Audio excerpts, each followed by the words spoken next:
We're going to talk about saddles today. There are so many possibilities, and you want to choose something that's going to be appropriate for you and for your horse and the style of riding that you're going to do. This is a Western saddle. Western saddle is large. It spreads your weight out over the horse's back. Western saddles were designed for working, so that makes it more comfortable for the horse to have a long period of time under saddle. Western saddles come in all kinds of sizes. You can see that this is an adult's saddle. This is a child's Western saddle for riding on a pony. And it is designed for the pony as well. The Western saddle will have different designs. The one that's made for barrel racing curves here, there's less of it, so that the horse can feel the rider's legs and work harder for the rider because they can feel that. This Western saddle is a pleasure style. It's the kind of saddle that you would ride down the trail, you could ride in a horse show, things like that. The Western saddle was designed for work. It has a horn, and that's where the rider can work with the roping and things that they do on a ranch. The horn is where the rope would dally, where they don't tie it on but just wrap it when they throw that rope to capture an animal. And then the saddle that you rope with has to have forks. These are the forks that are not sticking out far because the rider's going to get off quickly and need to get away quickly. This is the cantle of the saddle. The cantle is what keeps you from sliding back. We're going to measure the saddle. And when you measure a saddle, you're determining the size for you. With the Western saddle, we measure from right down here at the base of the horn to the center of the cantle and that seam right there. This measures about 16.5 inches. So that makes it an adult size saddle. The Western saddle is held on by a cinch. The cinch, this one, is mohair and it's lots of strings. You can see that what makes it comfortable for the horse is its softness, which is something you have to maintain by washing it. If you let this cinch get all grody and packed with sweat and dirt, it'll rub sores on the horse, so you think about that. There are a lot of different cinches as well that you can find. Some of them are padded, some of them are neoprene. We'll talk about that with the girths that we'll show you for the English saddle. Western saddle, the girth, the cinch holds the saddle on. It will have a rear or back cinch that comes around behind on the horse. And this essentially is just for the roping style, that when the animal that they capture hits the end of the rope, it doesn't make the back of the saddle flip up. So that helps to hold that. It has to be adjusted properly. If it's too tight or it's not connected to the front cinch, it can slide back and act like a bucking strap. Just absolutely no fun for the horse and certainly not for the rider either. Western saddles are kind of the saddle that's first used often because it makes you feel more secure. You have a lot around you, a lot kind of holding you, and to be realistic, a horn that you can grab in a situation. Nothing wrong with that. When you ride in a Western saddle, you're always going to be placing it on the horse with a pad. You have to have a pad or a blanket under it to absorb the sweat and also to add cushioning. This saddle has a gullet that goes over the horse's spine, and it is lined with sheepskin, either real or synthetic, and that adds the cushioning that you hope to have. If you buy a used Western saddle, check that out very carefully. You want to make sure that pieces of it haven't pulled away. That'll make a place that will make the horse sore. So Western saddles were designed as work saddles. English saddles were designed as sport saddles. There are different styles, a lot of different styles in these. These first saddles here are dressage saddles. They will keep the rider deep in one position. When you're going to ride in the dressage, you want to be very consistent. You want to have the long leg and the contact, and you want a deep seat. As you can see, that varies as well. This dressage saddle, and this is a nice one, this English style saddle that's specifically for dressage is a typical English saddle with the panels, and those are what go on either side of the horse's spine. This gullet here that you see, that gives you clearance of the spine, is what keeps the horse's spine from getting injured. It will put your weight on either side on the muscles instead of directly on the bone. When you measure this English style saddle, you'll measure from this nail head at the front near the pommel to, once again, the middle of the cantle. This is a 17.5 inch. So this is an adult size, but a small adult. Someone with really, really long legs or a very large bottom would need a longer saddle. They'd need a different size, 18, 19 inch English saddle.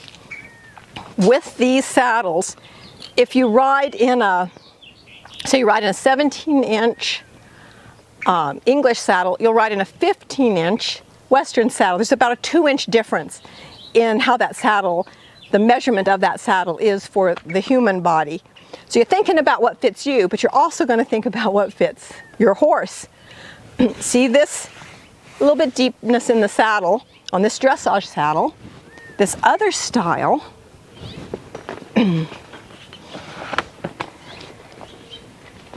is a wonderful, this is my personal saddle, this is my dressage saddle, and this one, as you can see, is quite a bit deeper. The cantle is higher, where the rider sits is much more secure, and this saddle is made of leather. All these saddles I'm showing you are made out of leather. The English style saddle has a stirrup leather. It's a long strap, and you see the stirrup when you're going to ride goes down. When you're going to put the saddle away or you're putting it on the horse, you run it up and put it through. And that keeps it from banging against your legs or hitting you in the head when you put it up. The saddle, the English saddle, connects on what's called a stirrup bar. And that bar has a keeper that needs to be left down. It can flip up to keep the stirrup real secure, but you want to leave those down because you're safer if the stirrup can come off if you get in some kind of a problem. This dressage saddle has a bucking strap, we call them, on it. When you might grab that horn, when something kind of goes awry on the Western saddle, you can grab this strap on the English saddle. It just gives you a psychological security because you have it. Nice deep seat, that's dressage. So when you're working with your English style saddle, and especially in the dressage, you'll have either these long billets that hang down. Can you see how they hang way low from the saddle flap? These, on this saddle, are short and they're up. You will have different girths for those types of saddle. When you have the short billets on this saddle, you have a long girth, this girth. When you have the long billets on the other saddle, you have a shorter girth. And what will happen is if you ride, say with the long girth, the short billets, you'll have like maybe a 48-inch girth. If you're riding with the other style and you have the short girth and the long billets to keep all that bulk from being underneath your leg, it's about 20-inch difference. So if it's a 48-inch, it's a 28-inch on the shorter one. When you ride dressage, you're kind of just in one place. This saddle, a little more modern, more typical of the saddles now, you can see that it has quite a bit of padding in the front to help hold your leg in place. It also has these long billets. This saddle has a safety stirrup, and this stirrup has a curve in it. And as you can see, if you were in trouble, it's always on the outside of your foot. If you were in trouble, it can help release your foot quickly. Saddles are designed, you can see it has its stirrup bar up here. The keeper on the stirrup bar is down so that the stirrup wouldn't stay if you got in real trouble. You always want to think about that. Safety is a real factor because when you're riding a horse, it's a 1,000-pound, 1,200-pound animal that has instincts and can move quickly, and you want to be able to keep yourself safe no matter what. So we recommend safety stirrups. Now, the dressage has that long flap that's kind of straight in front. The forward seat saddle, as you can see, has a forward flap, and that's for your knee to be bent and your ankles closed for jumping. In the 1860s, an Italian cavalry officer named Federico Caprilli developed what we call the forward seat style of riding. People used to lean back when they went over jumps and things, and he saw that you could help your horse immensely if you followed his motion over the jumps. And they developed a saddle with that forward flap that gives you that ability to go with your horse, and it helps the horse immensely. This is what's called a close contact saddle. As you can see, the panels are not real thick. You still have the gullet that keeps you off of the horse's spine, but there's so little between you and the horse that you really can feel him. And it's pretty much an anchor for your stirrups. And stirrups are there for you to catch your balance and to let your weight drop down through your heels when you go over the jump. This saddle is more for like stadium jumping. When you're inside an arena going over jumps that fall down if you knock them. A saddle that you would use, say, if you were riding cross and you were going over big solid jumps and you want to stay a little bit more secure, is this forward seat saddle, this English saddle. And as you can see, it has big knee roll and a thigh block so that you have more security and your leg held more in place. This also has the curved stirrup, that's a safety stirrup, and very much so more the saddle that you'd want if you need a little more security. The next one, this is also a forward seat English style. This is more for like competition, for showing.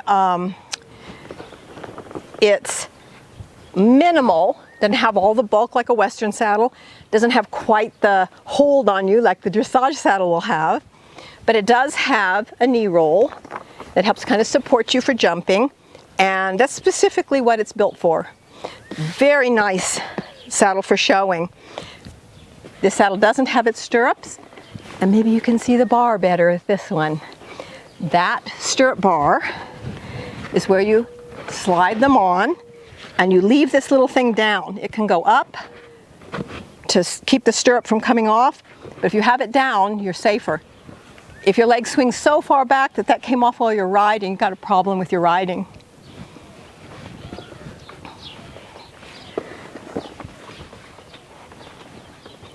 There's a combination, kind of a combination of the Western and the English, which is the Australian saddle. And the Australian saddle is deep like the dressage. This one has a horn, and this one does not have a horn.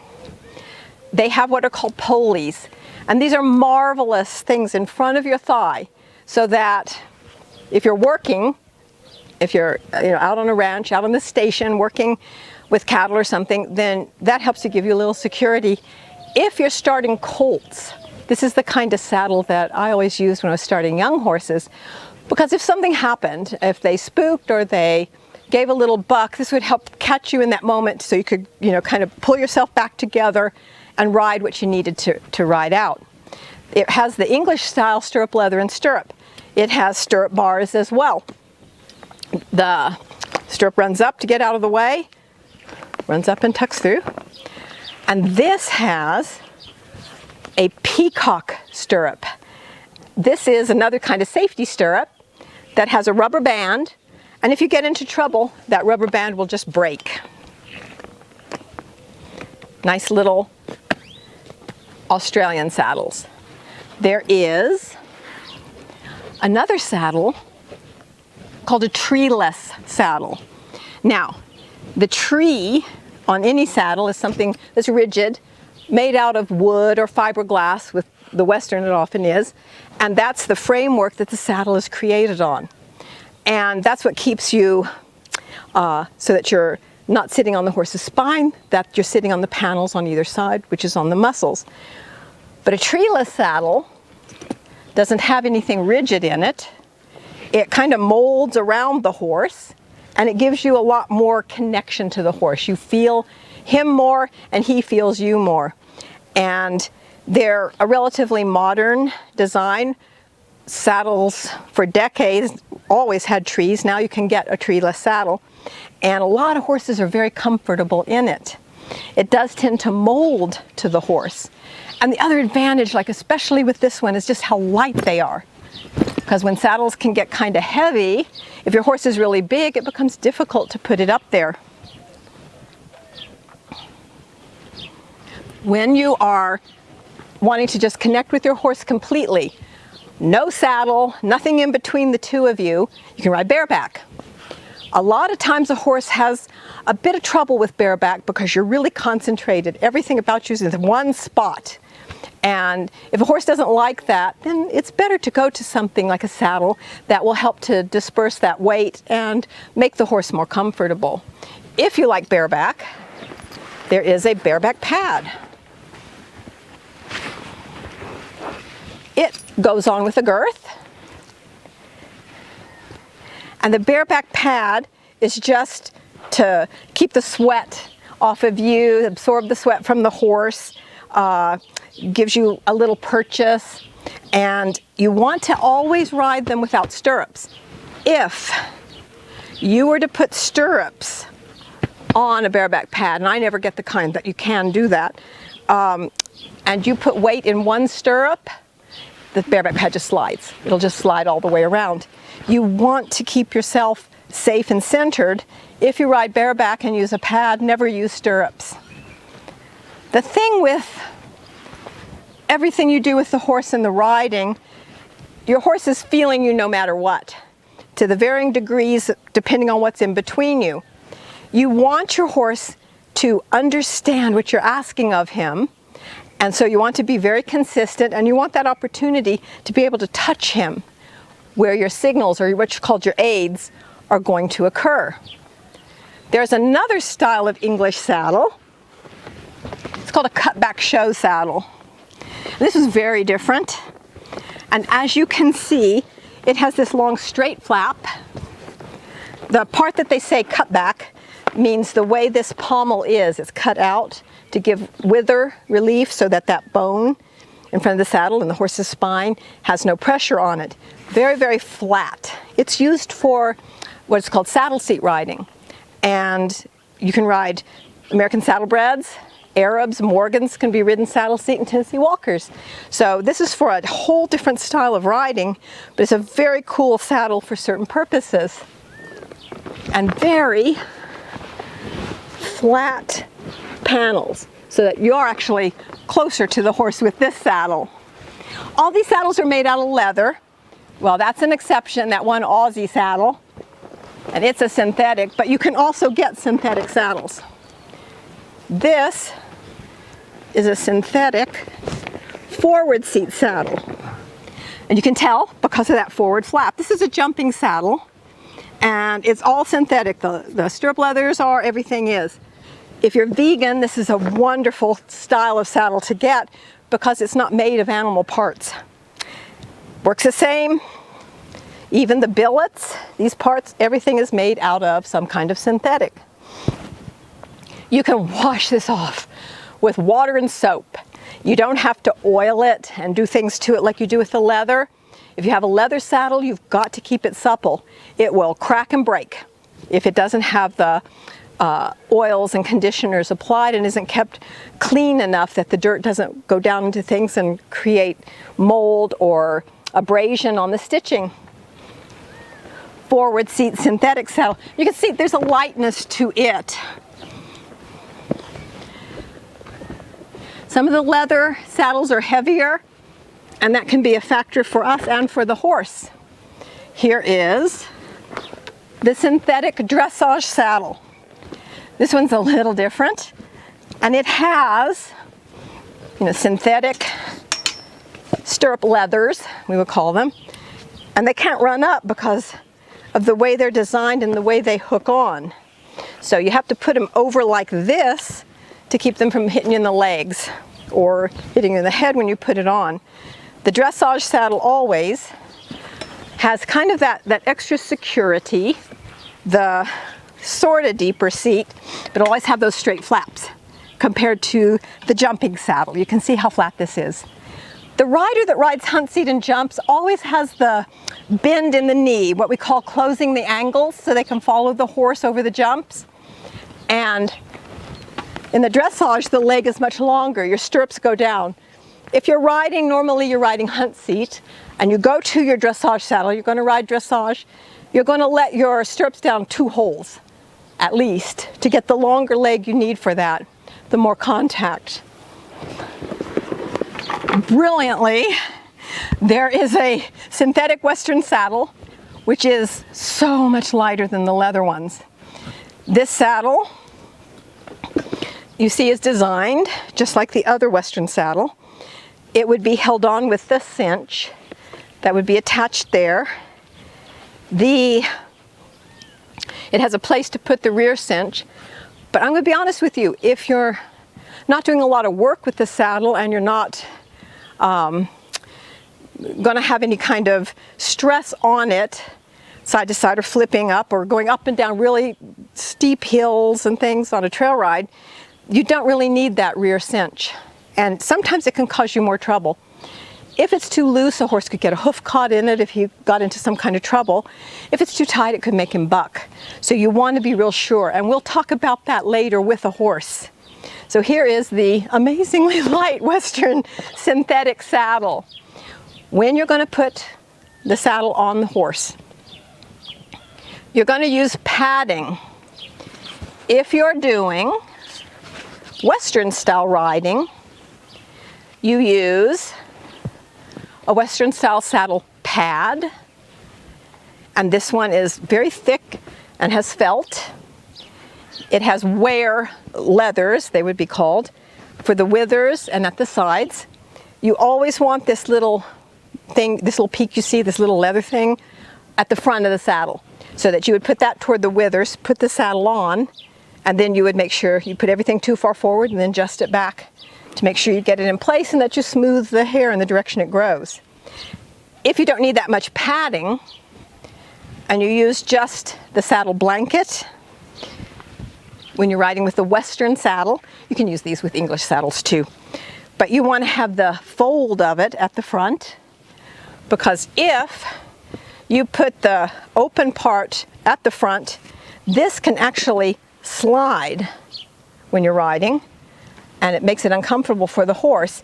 Everything tends to move back when you're riding, unless you're on a mule, and this is the way that you would put it on. The pads for English can be like this wonderful sheepskin pad, very thick, very comfortable. It's going to sit under the English saddle, protect the horse, absorb the sweat, gives the cushioning that this does. Or you can have like a little pad for show that's the exact shape of your saddle. This is English. This is typically the dressage style, and this is shaped for your Australian saddle. The possibilities are endless. So here's Diamond. I'm going to show you putting the English saddles on him. We make sure he's clean. all of where the saddle, all where the tack will go, and especially the girth so we don't rub a sore. We're going to put a pad. This is that nice fleece pad. Oh, sweet boy. We let him know we're coming, and we set it slightly forward on his back because we're going to slide everything backwards to make the hair lie smooth underneath. You're a good man. You don't throw it up there and drop it. You lift, kind of push it up and let it come into position. And then you let everything kind of wiggle back to where it belongs. I'm going to make sure that I have those 2 fingers room before the saddle so he's not on the shoulder, and we're absolutely putting the rider in the middle of the horse and not over his kidneys. We're not putting him on the loins. This has short billets. We're going to use the long girth. I go around to the other side and I'll put the girth on. What I'm doing is starting it on the billets. And isn't he a good boy? We get the girth ready and we start tightening, girthing it up very slowly. Diamond's a big boy. A long girth with elastic is our best bet. Hi, sweetheart.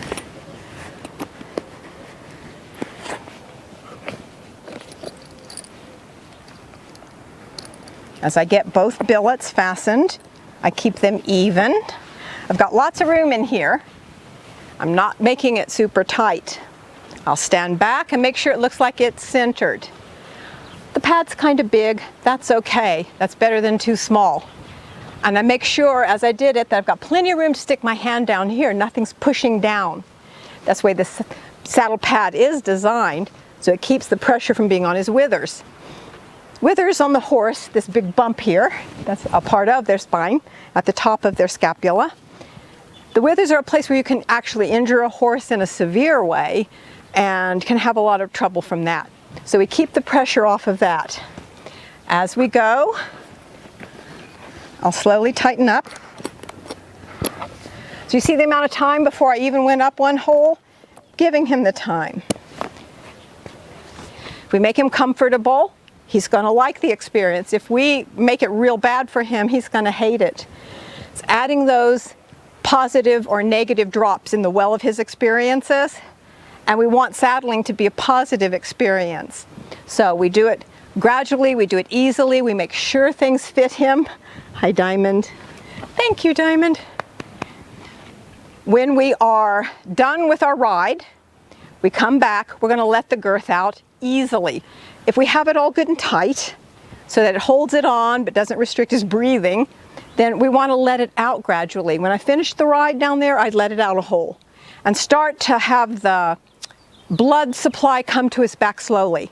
If I just pull everything off after I've been sitting on him for a while, that blood's going to rush back. Like when you sit cross-legged and you go all numb in your feet and you try to get up because you've restricted that blood flow, everything feels bad. If we do this gradually, is he itchy? If we do this all gradually, the blood comes back and we don't hurt him. So I would have been taking the pressure off slowly, and then I let the girth down. I talk to him, go around and take it off. The reason that we do this with our girth is because we might use the saddle on a different horse who might not be near as big around as Diamond, or the draft horse who's quite a bit even bigger. We might need a different girth. So we do that. We will take off his saddle, and I'm going to leave the pad because I'm going to talk to you about different additional pads that can be used. So let's say that Mr. Diamond was elderly and had lost some muscle on his back, that I want this to blow, that he needed a little extra to make up for where he's missing muscle. This is a gel pad. It's really wonderful. And I can put the gel pad on top of this pad where he's lacking. And then when the saddle sits down on him, or say if it was a saddle that was bridging and there was a gap there, this could make up that space. If you can afford to, and if you have access to a saddle fitter, you can get your saddle, the flocking done perfectly. You can make everything so it fits your horse exactly. Sometimes though, even in those circumstances, the horse will change muscles, will lose weight, gain weight, things can change. So by having this accoutrement, you have a different assortment of pads, you can make it better for your horse. There is what's called a half pad. This works too for a horse that doesn't have a lot of muscle and flesh up there. And you can have your pad and put your half pad, and it's going to take up that space. Half pads are very comfortable. What happens with this, instead of adding many pads to make up, then your leg is out far away from the horse. This gives you a space where there's more connection with your leg. If you have a saddle that where the back of it, the cantle and the part where you're sitting is too low, you can use a riser pad. There's different ones. This is a strangely lightweight foam pad that would be like a riser, and you'd put that and put the saddle on it. It lifts that back of the cantle a little bit. This is a riser as well. See how it's thick right here? And you can put those on. He doesn't need it. Most of the saddles that we use wouldn't need it, but that could help you to get your saddle more level and more appropriate for you, for your ride. But if you use a riser pad and you're raising the back of the saddle, you've got to make absolutely certain that it doesn't push the saddle, make it dig into the front, into his shoulder, that we don't catch him right there. So that was the forward seat saddle, that was obvious. And we want to think with any saddle that we'll find that shoulder blade, that scapula, and we'll put 2 fingers right there. And then we'll find his last rib, just right there, and come straight up. And so this part is where the rider can sit. If the rider or the saddle itself gets too far back, then we can injure the horse. And if a horse bucks because of that, it's because it's pain, it's because it's hurting him. We talk about that last rib. The ribs in front on the horse they're called true ribs. They connect together at the bottom, and the false ribs are the last bit of ribs that aren't connected down at the bottom. So what we want to do is make sure where we have the most strength is where we put the saddle, where we put ourselves to sit, and then past the last rib, there is nothing to support. So it's just that spine at the loins, the kidneys underneath there, the muscles that everything would be sitting on. It's not a place of strength, so you don't want to get things back there. You watch carefully where you place them. Here, we'll put the dressage saddle on. So this, hey sweetheart, put a pad, talk to him. Now I go around and just take a peek, make sure that I don't have it folded up and then put things on and then make a place that will pinch or rub him. And then we'll take the dressage saddle. Everything's a little bit far forward, so I can slide it back. You don't want to start from the back and slide forward, then all the hair will rub the wrong way, and that won't feel good. I've actually kind of settled in a good spot. I'm going to come around, check things, and as I do that, I'll show you what I've done. Is that I've made certain, because it was flipped under, that I don't have something like this going on, right? Because then I bring everything down, tighten it up, and it just feels terrible. It's like if your sock wadded up in your shoe and you have this knob there and you're putting pressure on it all the time. So we make that nice and smooth.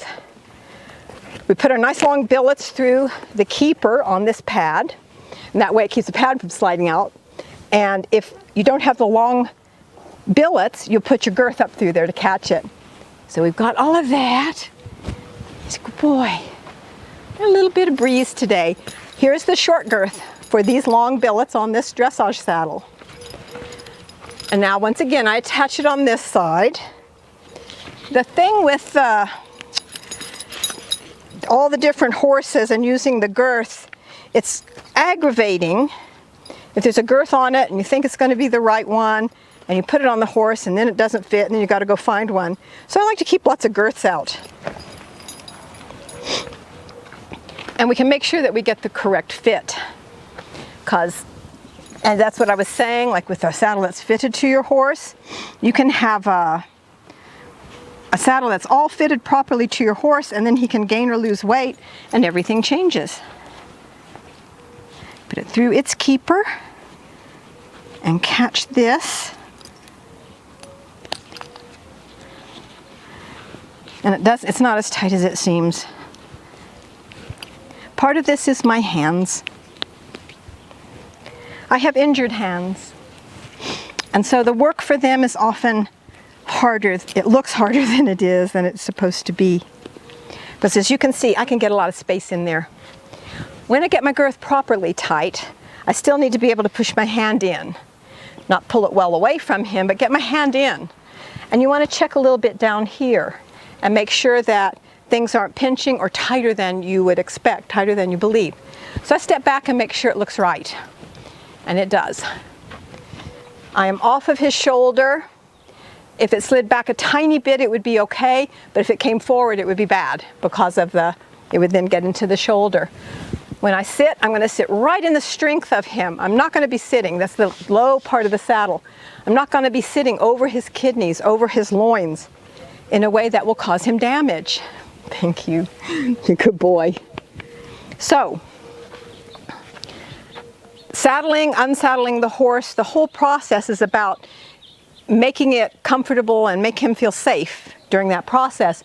If I walk out here with a heavy saddle, swing it up, let it flop on his back, do everything in an aggressive way, it's going to be something he doesn't want to have happen anymore. And horses can be flooded to the point where they accept anything. They don't care what happens to them. And I don't want a horse to get to that point. I want him to care. I want that his experiences to be pleasant. I'm going to I would be letting out the pressure.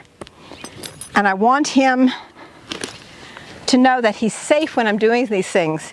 I often think about, with the leather tack, how it feels to a horse, because these are pieces of another animal. So sometimes a horse can have a reaction to that, and that it may be something on this subtle intuitive level.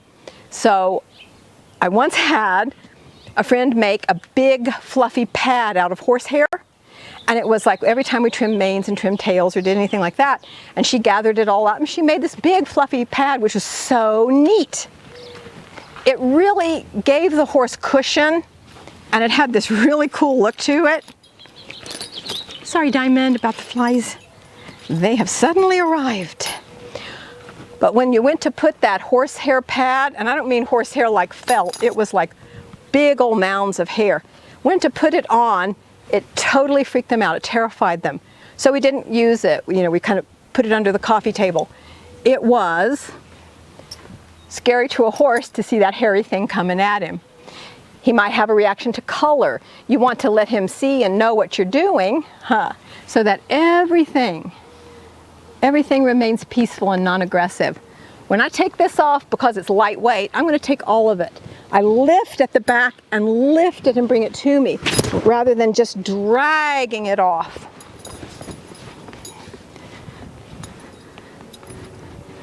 Thank you. He's a good boy. This is Diamond. Diamond is a quarter horse. He is just a really sweet spirit. He came to us in sanctuary. So we have the Western saddle on him. The thing you want to consider with any saddle is that it's not too long for the body, because if the saddle is too long, it will do what we call bridge. And so the back itself, that always has a little dip in it, sometimes a lot, the saddle will sit on the front and the back, not in the back itself, and it'll put pressure points. The saddle fits him pretty well. The Western saddle should be 2 fingers from his shoulder, the scapula. So I have my 2 fingers there, and the saddle itself is not sitting on his shoulder. And then when I look at where the rider is going to be, I make sure it's not back here on the loins, where it would be right on the kidneys. So we have the saddle set up to be comfortable for him. The cinch is slowly tightened. We start out very little and tighten up as we go, walk around. We want to make it comfortable. If you just put a saddle on, especially Western where you have some leverage, and you just tighten that as tight as you can get it, the horse is going to get where he hates the experience. So you do it gradually. I've left off the rear or back cinch because we don't need it. We could put that on and make sure that it was safe. We're just not going to do it. If Diamond had never felt one of those before, it could be a really hard experience for him. While I suspect he has felt one, don't want to find out right now because we don't need it. Western saddle takes up a lot of space on his back. We want to watch and make sure that we've cleared the shoulder, that we're not sitting on his loins, not sitting on his kidney, that we tighten the cinch up slowly, and that we keep him comfortable.